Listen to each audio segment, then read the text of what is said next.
Hello, welcome back to Dodgy's Garage. Started up the other day because I haven't ridden for a while. I moved some stuff around, I'll tell you why next video. Start up for 10 seconds, it was fine, and then it dropped a cylinder. And I found it was a front cylinder because that pipe wasn't getting as hot, whereas that one was. So I'm thinking, oh, it's the front thing. I thought, oh, now you got your coil pack right there, and your coil spark plug right there.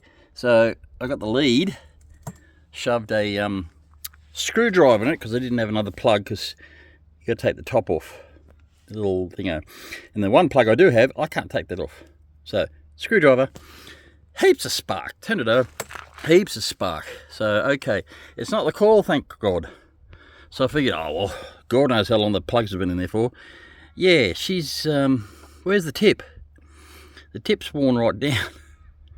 Tip's almost gone. So God knows how long these have been in here for. Now this is a CR8, and on a video on YouTube or Google when I did it was a CR7, so these are probably just a little bit hotter, which is good.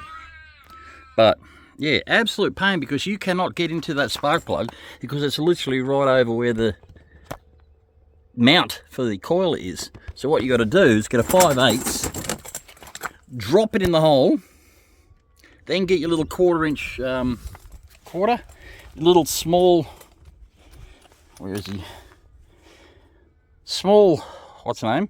And that's just enough to get in there, and then you put a little ratcheter on the top, and then you beep beep beep beep beep to get it out, and of course it won't all come out. So then you got to disconnect this from the spark plug.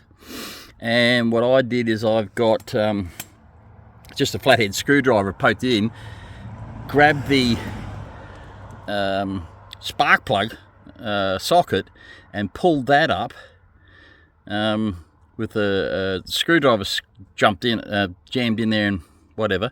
Got that up enough that I could then pull that out. Of course the spark plug stayed in the thing. So then you're supposed to put this in, and that'll catch it, and then you pull it out. Well, that didn't want to work, did it? So I had a little magnet, like a biro magnet, extendable one. So I just put that in there. Eventually I lifted it up and pulled the spark plug out. But yeah, she's where's the fucking thing? I don't wonder if this bloody thing stopped working. Just what? So that is an absolute pain in the ass to get at, because where that coil sits, it's on an angle, and it's right where you'd pull out a what's-her-name. So once you take your fuel tank and seat and everything off and disconnect your petcock and everything, pull that back enough, it's an absolute dick of a thing to get out. Absolute dick. I say 5 minutes on YouTube I found out that yeah, you cannot put anything in there. You literally have to put them in segments. So drop the spark plug in, drop your 1/2 inch adapter in, then put your spanner on top. What? Because it's hidden in there. It's like, you dick.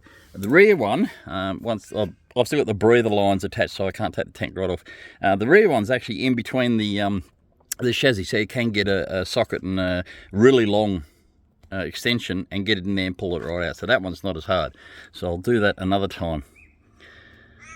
And it's late on a Sunday because I couldn't be bothered doing it yesterday. So yeah, I'll probably go in tomorrow when the shop's open and buy some more spark plugs, because that one looks crusty, and especially seeing it's missing half the goddamn thingo. I'm not surprised it's stopped.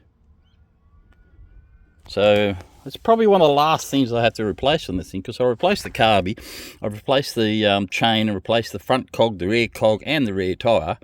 Apart from the actual engine, the only thing consumables I haven't replaced is spark plugs. So we'll continue this once I get some new spark plugs and see how that goes.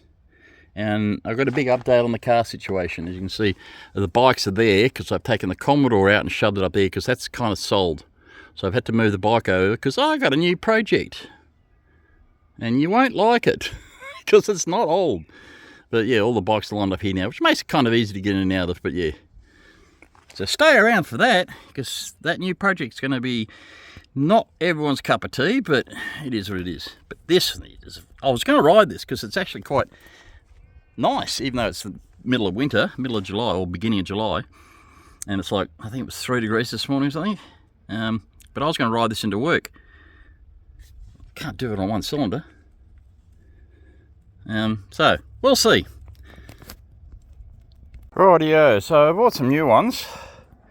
There's a new one. It doesn't have a head either. Well, not much of one. But that's the second spark plug out of the rear. It's definitely not looking the best, because I thought, well, I've got two, I might as well replace it. So that's the gap, seems to be a bit big on that old one. Yeah, and the exact same model. CR8E. CR8E. So exactly the same. So yeah, expected a little nubbin. I mean, that's got more of a nubbin than the other ones, the old ones, but still, even the second one doesn't look that flash. So let's replace them. Like I said, this rear one, the plug is right down in between, so if you get enough extensions, yeah, you can easily get that one out, unlike the front one, which is an absolute dick stain of a thing to do. Okay, well, that didn't work out real well. I got up the next morning, bike wouldn't run again. It went from 2 to 1 to 2 to 1. So that fix didn't work. So I figured out that it's probably the coil lead, the spark plug lead, because see this here, that is supposed to clip in. All right, that is not clipping in. There's supposed to be a little spring that grabs the top of the spark plug, which is without the thing. That seems to be missing from in there. And when I went to grab this to ground it to do it, I got zapped.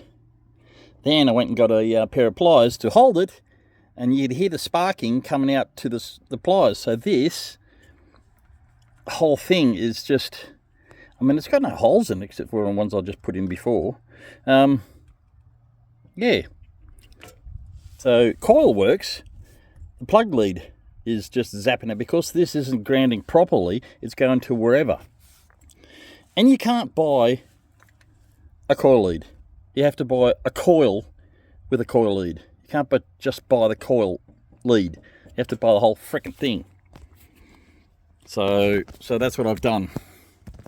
I bought another coil with a lead attached, because you can't buy them separately, which is stupid. So hopefully I'll get that done. So the bike is not fixed, and yeah, so what an absolute pain in the ass. But luckily it's been raining the last few days, so I couldn't do anything anyway. So fortunately that's it. No go on the bike, but I'd say once I get the new coil and lead, that should be fixed. But absolute pain in the ass trying to fix one little thing, and then you can't buy the individual items. You've got to buy the whole thing. Then I broke the beforehand, this little rubber insulator broke on the other side because I dropped the bike, and that piece there actually snapped across there, so I had to buy that from America, brand new, but yeah, had to buy that because yeah, you can't get them. And it turns out that is actually part of the thingo, the indicator, so you got to buy the whole piece because that's broken. So I've just glued it up and put tape around it, because that'll do. But absolute pain in the ass. So yeah, so anyway, enough of that. I've got another project to look at. So bikes shit everywhere because I'm doing it in my yard. All right, see you next time.